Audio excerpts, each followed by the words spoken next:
ஒரு ஃப்ரெண்ட் இருப்பாரு, அவர்கிட்ட பேசாம இருக்கவே முடியாது. மங்கள்தீப், இதயத்திலிருந்து இறைவனோடு பேசுங்கள்.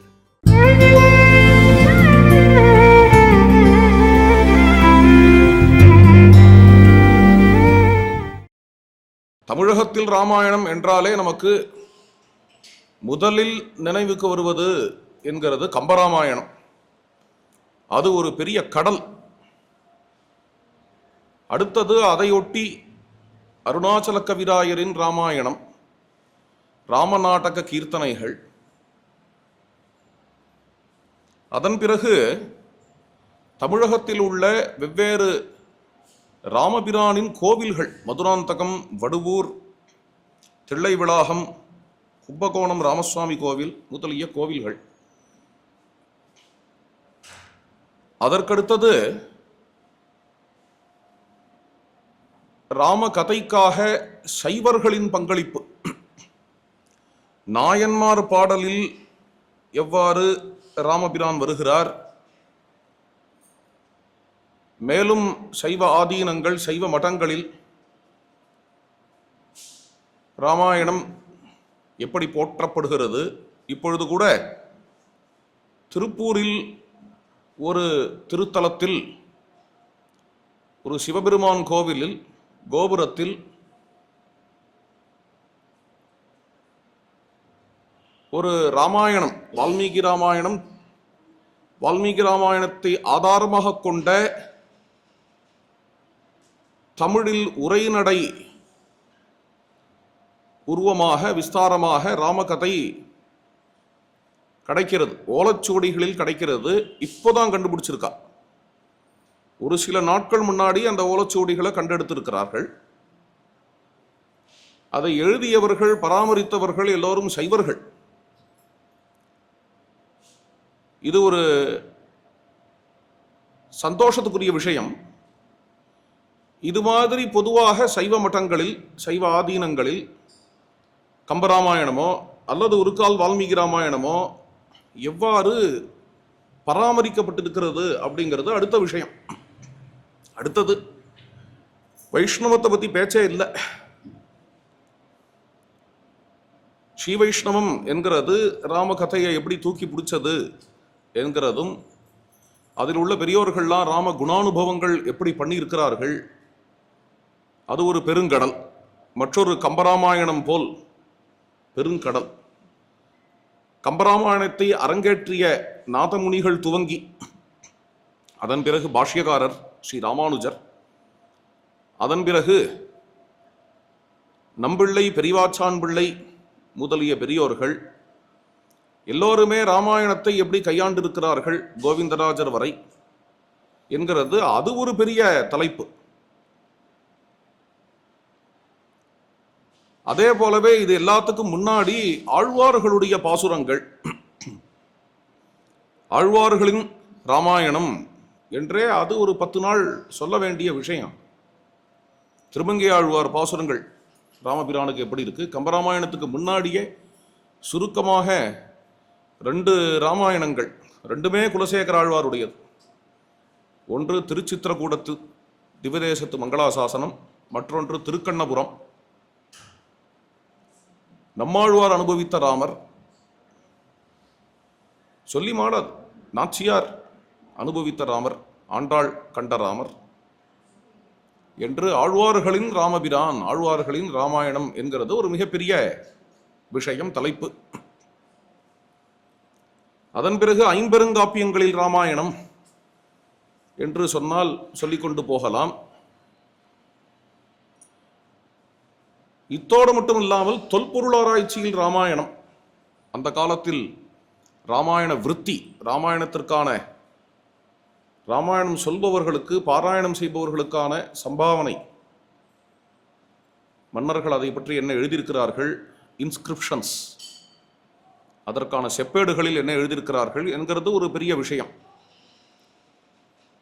தொல்பொருள் ஆராய்ச்சியில் நமக்கு 1000 வருடங்களுக்கு முன்பு இருந்த கோவில்களில்,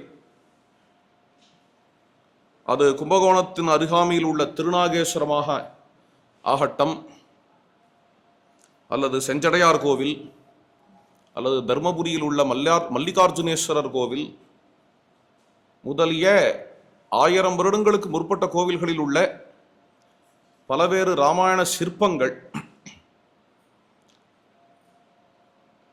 இந்த கோவில்களை விட பழமையான ஆழ்வார்களின் திவ்ய தேசங்கள் காட்சி ஸ்ரீராம விண்ணகரம் அல்லது நம்ம ஊர் திருவள்ளியங்குடி முதலிய இடங்கள், திருவள்ளூர், சென்னை அருகில் உள்ள திருவள்ளூர் முதலிய இடங்களில் உள்ள பெருமாளை ஆழ்வார்கள் எவ்வாறு ராமபிரானாக பாடியிருக்கிறார்கள், மங்களாசாசனம் செய்திருக்கிறார்கள். இது சொல்லி மாளாது தமிழகத்தில் ராமச்சந்திர பிரபு என்கிற விஷயம். தமிழகத்திலேயே இவ்வாறான தலைப்புகளில் எந்த தலைப்பில் பேசலாம் என்று யோசித்துக் கொண்டிருக்கையில் அடியனுக்கு தோன்றியது, கிடைத்த நேரத்தில் சங்க இலக்கியத்திலிருந்து ஒரு இலக்கியத்தை எடுத்து அதில் உள்ள ஒரு பாடலை விளக்கலாம் என்று தோன்றியது. சங்க இலக்கியங்கள் 18 மேல்கணக்கு நூல்கள் என்று பெயர். திருமுருகாற்றுப்படையிலிருந்து ஆரம்பித்து 18 இலக்கியங்கள் இருக்கின்றன. அந்த 18இல் அகநானூறு என்கிற இலக்கியம் மிகவும் புராதனமானது. இந்த மேல்கணக்கு நூல்கள், சங்க இலக்கியங்கள் குறைந்தபட்சம் 2000 வருடங்களுக்கு முற்பட்டவை. அதுக்கு மேல பல விஷயங்கள் பலவிதமா அதனுடைய வருடங்களை கூட்டிக் கொண்டு போகலாம். அந்த விஷயத்துக்கு அடியேன் இப்பொழுது போகவில்லை. குறைந்தபட்சம் 2000 வருடங்களுக்கு முற்பட்டவை. இதுவரை கிடைத்த தமிழ் இலக்கியங்களில் மிகவும் பழமையானவை இந்த சங்க இலக்கியங்களே. அவைகளிலும் பழமையான இலக்கியங்கள் சில. அவைகளில் ஒன்று அகநானூறு என்பது. அந்த அகநானூற்றில் ராமபிரானை பற்றி, ராமாயணத்தை பற்றி என்ன வருகிறது என்கிறதை காண உள்ளோம். இது அகநானூற்றில் உள்ள 70வது பாடல். அப்பாடலில் உள்ள 13வது வரியிலிருந்து 17வது வரி வரை காண இருக்கிறோம். வெண்வேர் கவுரியர் தொல்முது கோடி முழங்கு இரும் பௌவம் இறங்கும் முன்துறை வெல்போர் இராமன் அருமறைக்கு அவித்த பல்வீழ் ஆலம் போல ஒலி அவிந்தன்று இவ்வழுங்கல் ஊரே. வெண் வேர் கவுரியர் மாமன்னர்கள், வெற்றி வேலை உடைய மாமன்னர்கள் என்று பொருள். இவர்கள் பாண்டிய மன்னர்கள். அவர்களுடைய மக்கள் தொல் முதுகோடி. அந்த மன்னர்களுடைய, வேல் கொண்டிருக்கக்கூடிய மன்னர்களுடைய தொன்மையான முதுமையான குடிமக்கள். அந்த மக்கள் வாழும் இடம் முழங்கு இரும் பௌவம் இறங்கும் முன்துறை. அந்த குடிகள் குடிகொண்டுள்ள கடற்கரை. கடல் எப்படிப்பட்டது என்றால்,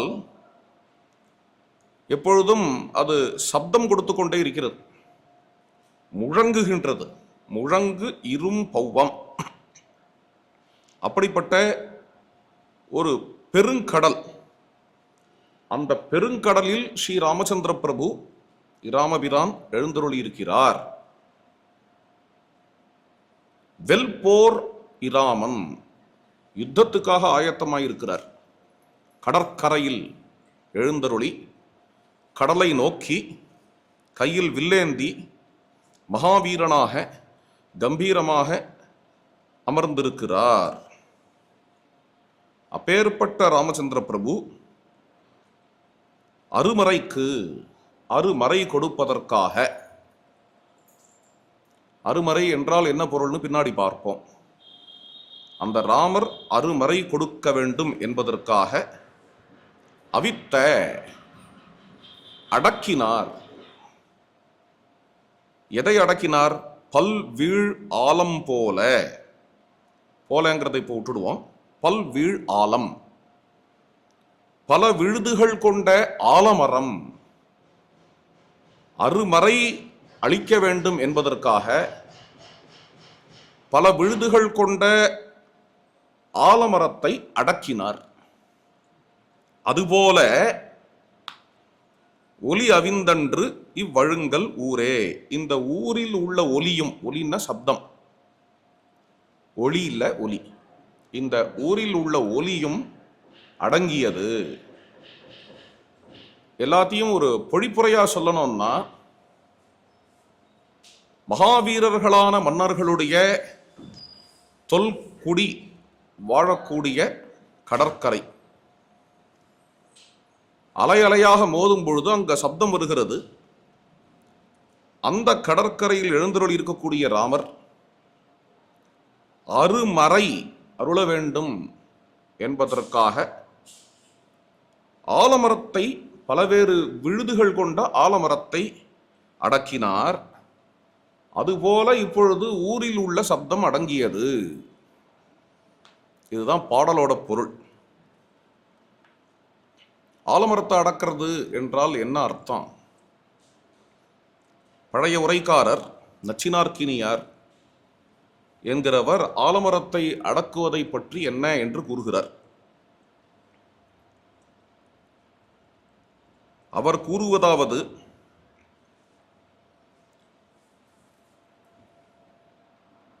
அருமறை என்கிற சொல்லுக்கு அவர் கொடுக்கக்கூடிய பொருள், நாளை வரப்போற யுத்தத்துக்காக அங்க ஒரு விசாரம், ஒரு மீட்டிங், வானர வீரர்களோட கூட மீட்டிங். கடலை எப்படி கடப்பது, யுத்தம் எப்படி செய்வது, இந்த மீட்டிங் அங்கு நடக்கும் பொழுது ஆலமரத்தில் பறவைகள் அமர்ந்து சப்தம் கொடுத்தன.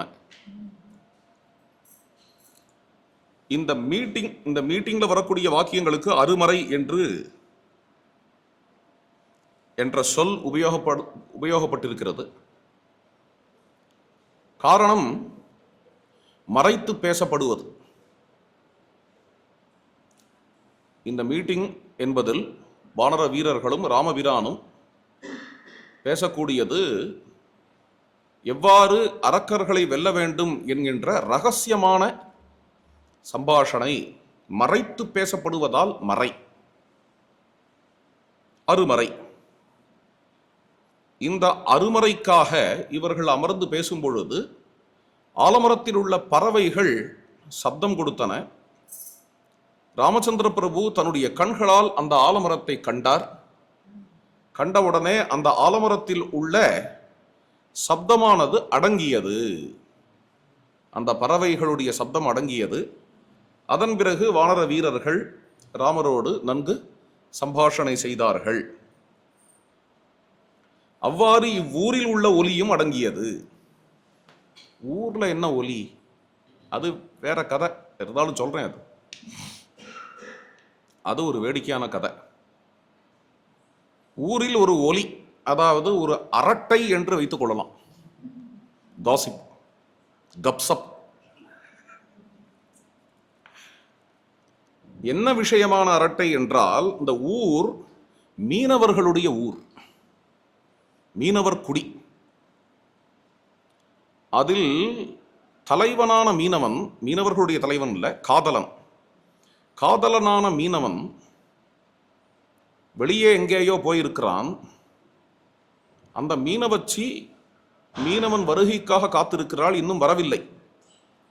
வராத பொழுது அவன் வருவானோ மாட்டானோ என்று ஊரே பேசுகிறது.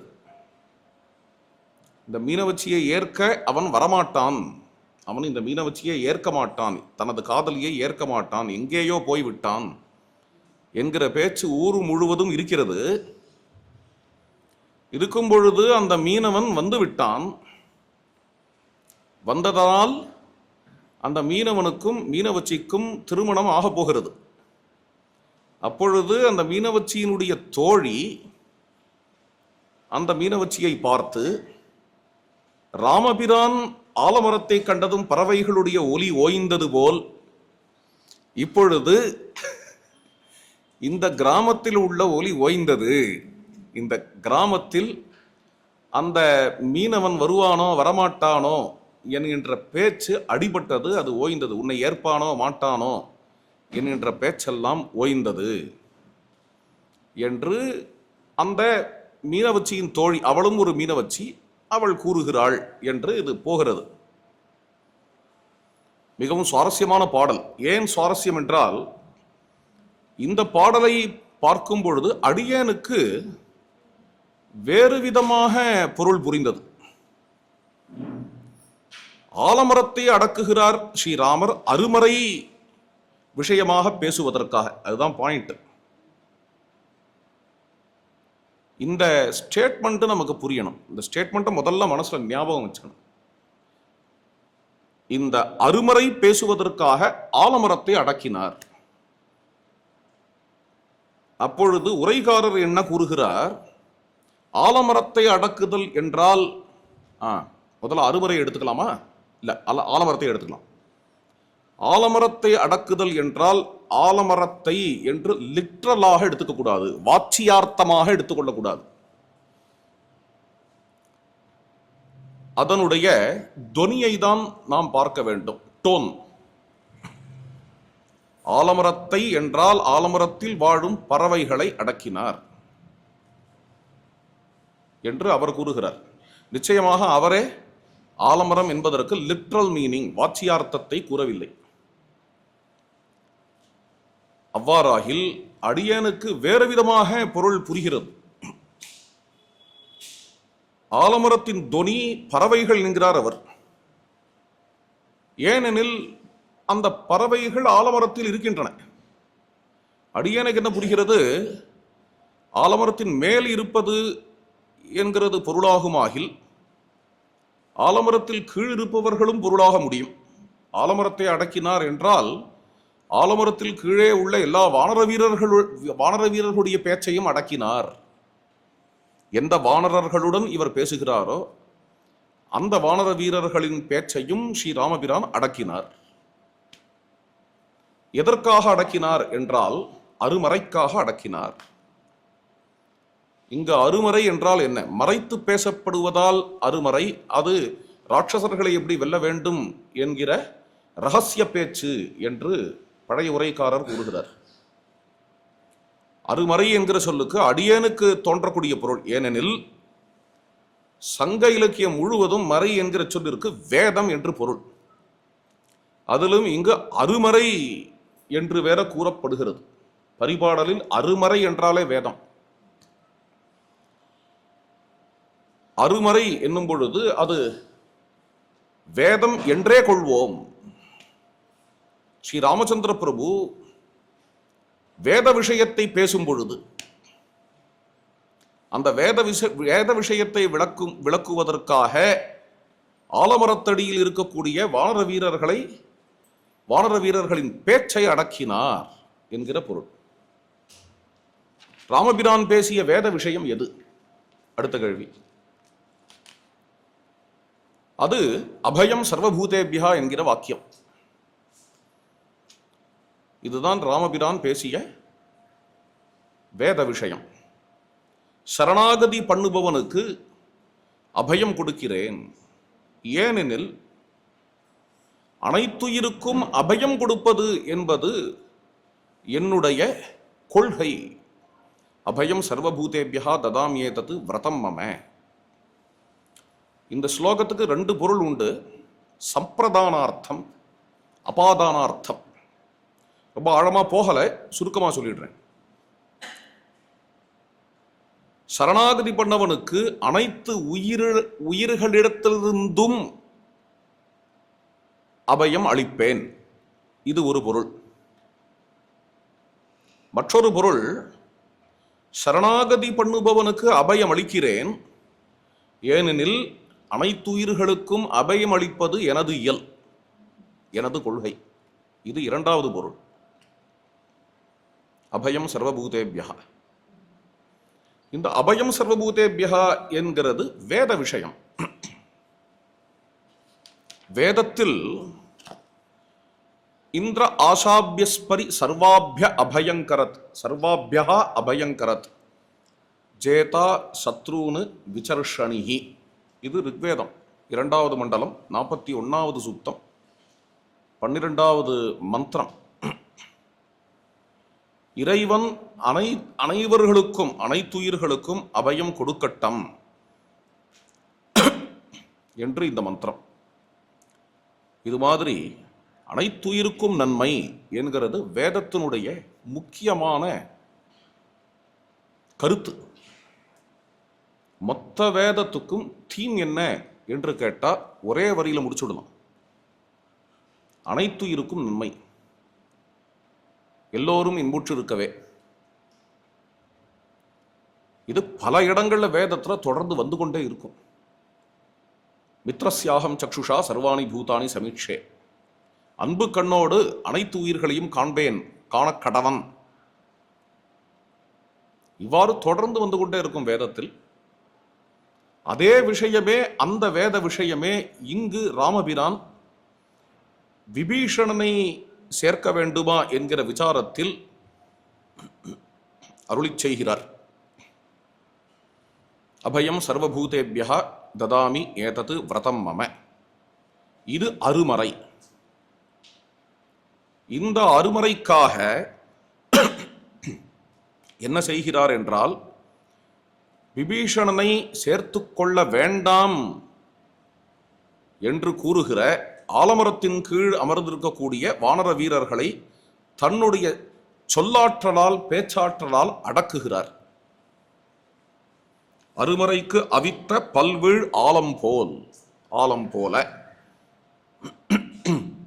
அந்தந்த வானரர்கள் விபீஷணனை சேர்த்து கொள்ள வேண்டாம் என்று பேசுகிறார்கள். சேர்த்து கொண்டு 4 நாள் பார்ப்போம், சரியாக இல்லை என்றால் கழட்டி விட்டு விடலாம் என்று பேசுகிறார்கள். இவ்வாறு வானர வீரர்கள் பேசும்பொழுது சேர்த்து கொள்ளுவாரா மாட்டாரா என்று ஐயத்தோடு பேசுகிறார்கள்.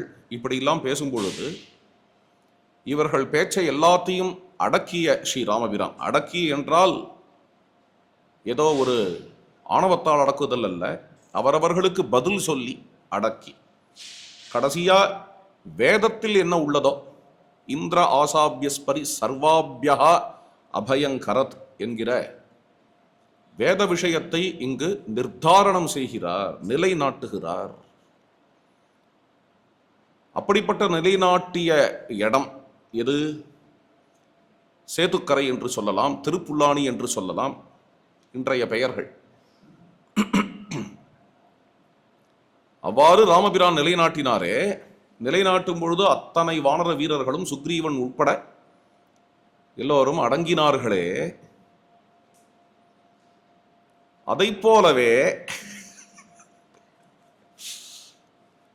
அதைப்போலவே உன்னுடைய காதலன் மறுபடியும் நமது ஊருக்கு திரும்பி வந்தவுடனே ஊரில் உள்ள தேவையில்லாத பேச்சு அடங்கியது என்று இங்கு உதாரணம். இன்ட்ரெஸ்டிங். இதுல என்ன விஷயம்னா, ஒரு சுவாரஸ்யமான விஷயம். சரணாகதி என்பதில் சரணாகதன் என்றால் சரணாகதி செய்பவன். சரண்யன் என்றால் சரணாகதி செய்யப்படுபவன். யாரிடம் நாம் சரண் புகுகிறோமோ அவன் சரண்யன். சரண்யன் சரணாகதன் 2 டெர்மினாலஜி. இந்த சரண்யன் சரணாகதன் என்கிற இருவரின் உறவானது ஒரு விதத்தில் காதலன் காதலி, கணவன் மனைவி உறவு போன்றது. எந்த விதத்தில் என்றால் கமிட்மெண்ட். பொதுவாக ஆத்திகம் என்கிறது வேறு. அதில் 1000 மார்க்கங்கள் இருக்கலாம், பல வேறு தெய்வங்கள் இருக்கலாம், எல்லா தெய்வங்களையும் சமமாக வழிபடலாம், அதெல்லாம் இருக்கு. சரணாகதி என்கிறது கமிட்மெண்ட். சரணாகதி என்றால் ஒப்படைத்தல் என்று பொருள். எம்பெருமானுக்கு என்று நாம் நம்மை ஒப்படைத்து விட்டோம். அதற்காக மற்ற தெய்வங்கள் மேலெல்லாம் துவேஷம் இல்லை. ஒரு பெண்மணி ஒருவரை கணவனாக ஏற்றுக்கொண்டால் மற்ற எல்லா ஆண் பிள்ளைகள் மேலேயும் துவேஷம்னு அர்த்தம் இல்லை. அங்கு கமிட்மெண்ட் வந்தாச்சு. ஒருவருக்கொருவர் கணவனும் மனைவியும் கமிட்டட், இந்த ஒப்படைப்பு நடக்கிறது. ஒரு சரணாகதன் சரண்யன் என்பது கணவன் மனைவி போல, காதலன் காதலி போல என்று இது பக்தி சம்பிரதாயங்களில், அதாவது ஸ்ரீ வைஷ்ணவ சம்பிரதாயமாக இருக்கட்டும் அல்லது சைவ மரபுகளாக இருக்கட்டும், இது பிரசித்தம். இதற்கு காரணம் என்ன என்றால் அந்த கமிட்மெண்ட். இந்த தெய்வம் என்னுடைய ராமபிரானிடம், எம்பெருமானிடம் சரண் புகுந்தேன், அடிக்கீழ் அமர்ந்து புகுந்தேனே, இவருக்காக எனது வாழ்வை எடுத்து வைத்தேன், இவருக்காக வாழ்க்கைப்பட்டேன், இவருக்காக வாழ்க்கைப்பட்டேன் என்கிற இந்த ஒரு கமிட்மெண்ட் இங்கு இருப்பதனால் இந்த உவமை காதலன் காதலி, இந்த மீனவர் குடியின் காதலன் காதலி என்கிற உவமையும், அதாவது இங்கு உவமை என்கிறது ராமரும் விபீஷணனும். விபீஷணனை ராமர் சேர்த்து கொண்டார், அதனால சேர்த்துப்பாரா மாட்டாராங்கிற இந்த காசிப், இந்த அரட்டை ஓய்ந்தது. இது உவமை. எதற்கு உவமை? காதலன் திரும்பி வந்ததுனால ஊர்ல இருக்கக்கூடிய அந்த ஒரு காசிப்பானது ஓய்ந்தது என்பதற்கு. ரொம்ப அருமையான உவமை இது. சரணாகதன் சரண்யன் என்கிற உறவு இந்த கணவன் மனைவி போன்ற உறவு என்கிறத காட்டக்கூடிய இடம். இப்படிப்பட்ட ஒரு ஆழ்ந்த தத்துவம், சரணாகதி தத்துவம் ஆழ்வார்கள் பாசுரத்தில் நாம் கண்டோம் என்றால் அதில் ஒன்றும் ஆச்சரியத்துக்கு இல்லை. ஏன்னா அது அதுக்காகவே வந்தது. இது சங்க இலக்கியத்தில் அகநானூற்றிலேயே இந்த சரணாகதி தத்துவமானது ராமாயண விஷயமாக நமக்கு தென்படுகிறது என்கிறது ஒரு முக்கியமான விஷயம். Point number 1. பாயிண்ட் நம்பர் 2, இந்த சங்க இலக்கியத்தில் பேசியவர்கள் யார்? மீனவர்கள், அதாவது மீனவச்சிகள். சங்க காலத்தில் ராமாயணம் மட்டுமல்ல, ராமாயணத்தில் உள்ள சரணாகதி தத்துவம், அதற்கு அருமறை என்று இங்கு பெயர். இந்த சரணாகதி தத்துவமான அருமறை அது மீனவர் குடி வரை ராமாயணமும் பரவி இருக்கிறது. ராமாயணத்தின் தத்துவமான சரணாகதி தத்துவமும் மீனவர் குடி வரை பரவி இருக்கிறது என்கிறது அடுத்த முக்கியமான விஷயம். Point number 2. பாயிண்ட் நம்பர் 3, மீனவர் குடியில் யாரோ ஒரு சொற்பொழிவாளர் அமர்ந்து ராமாயணத்தில் சரணாகதி தத்துவம் என்று பிரசங்கம் செய்வதாக இங்கு வரவில்லை. 2 மீனவச்சிகள் பேசிக்கொண்டிருக்கையில், கேஷுவலாக பேசிக்கொண்டிருக்கையில்,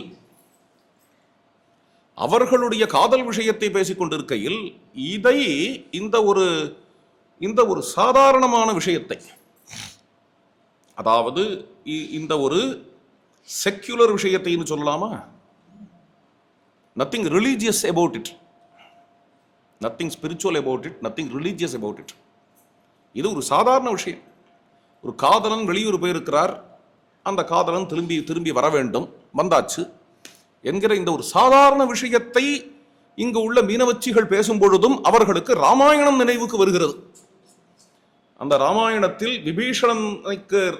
விபீஷணனுக்கு ஸ்ரீ ராமபிரான் அபயம் கொடுத்த பிறகு எப்படி சேர்த்து கொள்ளக்கூடாது என்கிற ஒரு ஒலியானது ஓய்ந்ததோ, சேர்த்து கொள்ள மாட்டார் என்கிற ஒலியும் ஓய்ந்ததோ, அது மாதிரியாக இங்கு ஒலி ஓய்ந்தது, காதலன் திரும்பி வந்ததால் ஒலி ஓய்ந்தது என்று பேசும் அளவிற்கு சாதாரண விஷயங்களை பேசும்பொழுது கூட ராமாயணத்தில் உள்ள சரணாகதி தத்துவத்தை ஓமை கொடுக்க வேண்டும் என்கின்ற அளவுக்கான எண்ணம் தமிழகத்தில் உள்ள மீனவச்சிகளுக்கு கூட இருந்திருக்கிறது என்கிறது நாம் கவனிக்கத்தக்க விஷயம். ராம் ராம்.